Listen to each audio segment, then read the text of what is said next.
My name is Mary. I am 28 years old. I wake up early, and my phone is full of messages from my mother. She writes, "Remember the big party tomorrow? Many people will be there. Be ready." I look at the message and feel tired. This happens every time. My parents have money, hotels, and power, but they do not have peace. They think money can make people happy, but I do not believe that. They want me to marry a rich man named David. They say he is perfect, but I don't even like him. He only talks about himself and his money. My parents say it is a good opportunity. They say David will keep me happy, but I want to marry for love, not for business. I want a simple life. I want someone who listens, who stays when life is hard. But my parents don't understand that. They just say, "You will thank us later." I feel angry and sad. Then I have a crazy idea. If my parents want to control my life, maybe I can surprise them this time. I need someone who can help me. I walk to the park near my house. I see a man sitting near the pool. His clothes are dirty. He looks poor but calm. He's not asking for money. I walk closer, and he looks at me. My heart beats fast, but I do not feel afraid. I feel curious. I think maybe he could help me.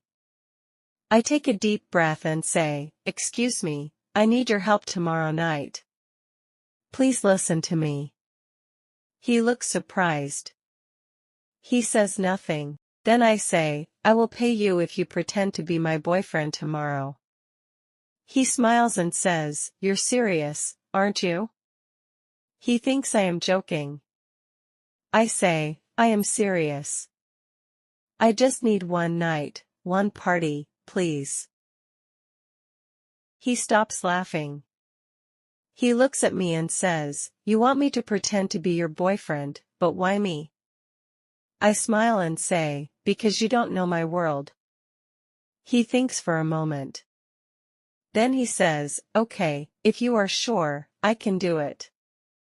I can't believe he said yes. I thank him. I tell him the time, the place, and what he needs to do. The next day, I send my driver to bring him to my house. When he arrives, my employees look shocked. They say, "Who is that man?" I tell them, "He is my guest. Please help him. Haircut, clean clothes, everything." They follow my orders, but I can see confusion on their faces. They probably think I have lost my mind, but for the first time, I feel calm. At 7 o'clock, I hear a knock on my door. I open the door, and I almost don't recognize him. He looks so different. He smiles and says, "Is this good enough for a fake boyfriend?" I laugh and say, "It's perfect." We drive to the party together. I feel safe with him. When we arrive, the music stops. My parents look shocked. David, the rich man, looks angry and confused. My mother says in a cold voice, "Mary, who is this man?" I say, "He is my boyfriend. His name is Alfred." Alfred shakes my father's hand and says, "Nice to meet you." My father says nothing. He just watches Alfred with cold eyes. David walks closer and says, "So, this is your boyfriend? He looks different from your usual friends." I feel angry, but Alfred speaks before I do. He looks at David and says, "Maybe I don't have money, but I have respect." Everyone goes silent. David's smile is gone, and my parents look shocked. Everyone is looking at Alfred now. My father says, "Dinner's ready. Let's sit." We walk to the table. My parents sit in silence.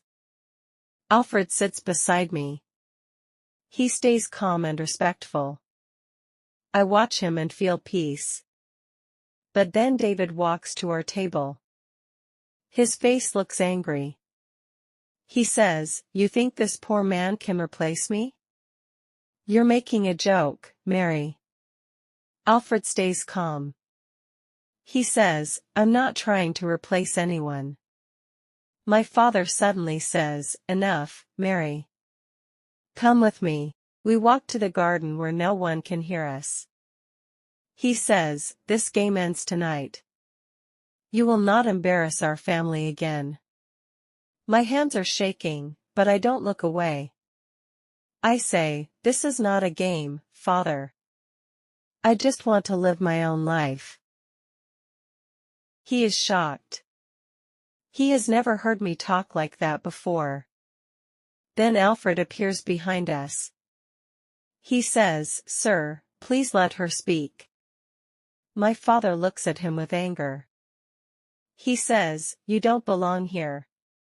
Alfred says, "Maybe not, but tonight I was invited by your daughter." My father walks away without another word. I turn to Alfred and say, "Thank you. You didn't have to do that." Alfred looks at me and says, "There is something you don't know about me." I stop breathing for a second. Alfred says, "I wasn't always poor, Mary. My life was very different before." I look at him, confused. "What do you mean?" I ask. He says, "I used to have everything, money, a car, a big house, and a company, but I left everything 1 year ago. I wanted to see real life." I can't believe what I just heard. I ask, "Why would you do that? Why live like this on the street?" He says, "Because I wanted to understand people. When you met me, you didn't ask who I was. You just talked. That's why I agreed to help you." I say, "So, who are you really?" He says, "My name is Warren Carter. My family owns a large company in the city." I cover my mouth in shock. His family has a huge business. I say, You're Warren Carter?" He says, "Yes, but for 1 year I lived without money or name. I wanted to see if people could love me for who I was, not for my company, not for my name, just for my heart." I don't know what to say. My eyes fill with tears. I say, "So, all this time you were testing me?" He shakes his head and says, "No, I was testing myself. You were the first person who really saw me.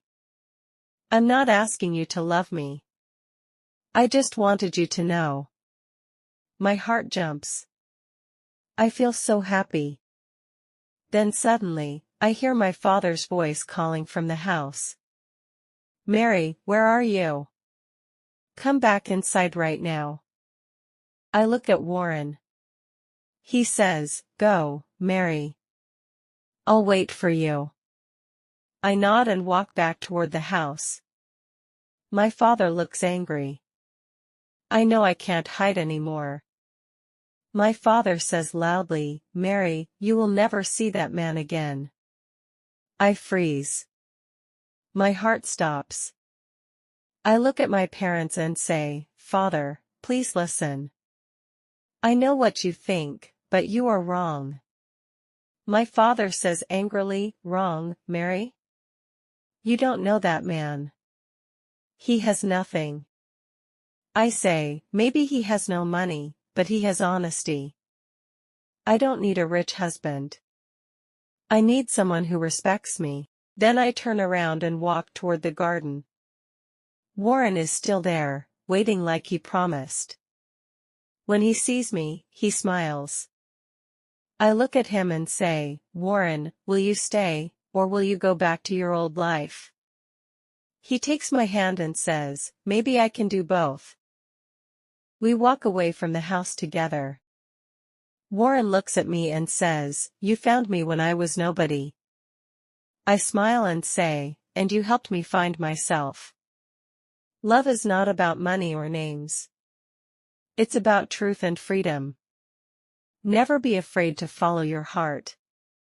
What would you do if your heart says yes, but your family says no? Write your answer in the comments below. If you liked this story, please like, comment, share, and subscribe.